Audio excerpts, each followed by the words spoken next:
안녕하세요. 소소한 인문학입니다.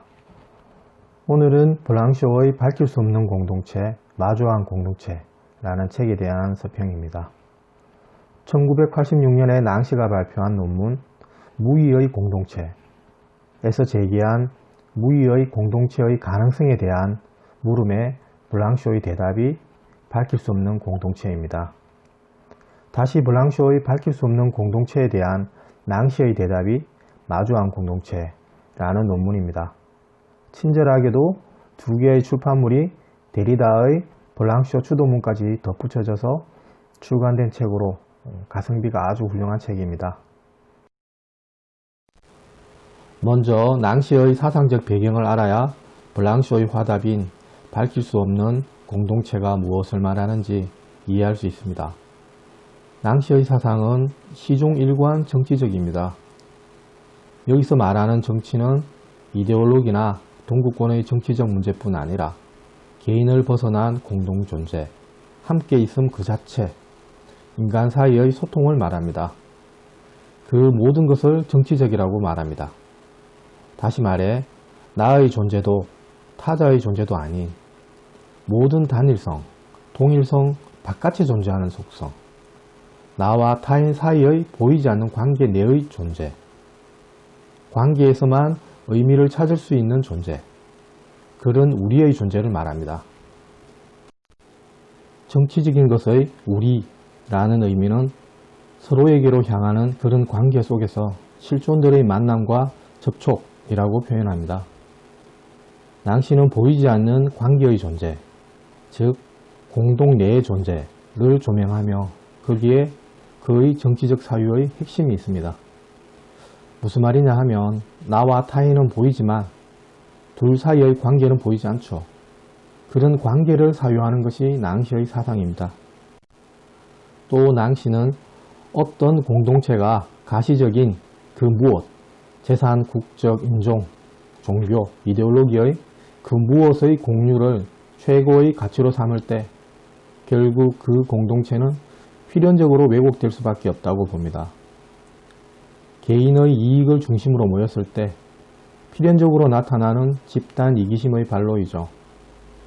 결국 낭시는 우리가 함께 있는 궁극적 이유와 목적은 다만 함께 있다는 데 있다고 봅니다. 무엇을 나누어 가지는 게 아니라 함께 있음, 그 자체를 나누는 것에 있다고 봅니다. 결국 낭시의 철학은 어떤 동일성의 지배에 저항하는, 전체주의에 저항하는 유한성의 정치 철학입니다.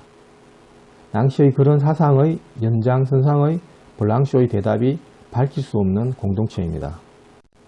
블랑쇼는 밝힐 수 없는 공동체에서 바타유, 낭시와 함께 내재주의란 이념, 종교, 어떤 기준을 가진 공동체를 말합니다. 내재주의와 전체주의를 넘어서 어떤 고정된 계획을 갖고 있지 않은 무위의 공동체의 가능성을 찾습니다. 무위의 공동체란 낭시의 사상처럼 어떤 이념이나 이익에 상관없는 아무것도 바라는 것이 없는 공동체를 말합니다. 특히 블랑쇼는 문학과 연인의 공동체에서 무위의 공동체의 가능성을 찾고자 합니다.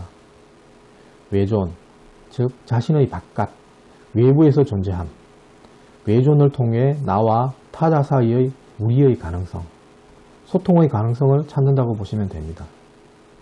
규정된 동일성, 계급, 국적, 종교, 정치 이데올로기, 그런 동일성을 벗어난 바깥의 분절로서의 소통, 사이의 관계에서 빛나는 그 생명의 숨결의 가능성을 찾습니다.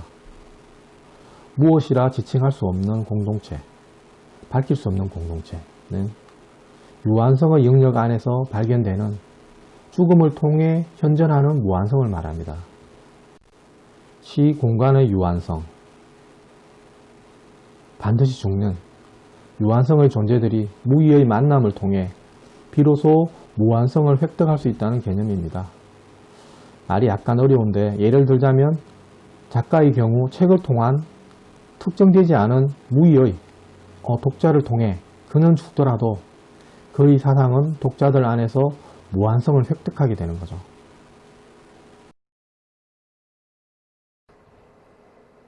철학책들이 난해한 게 사실입니다.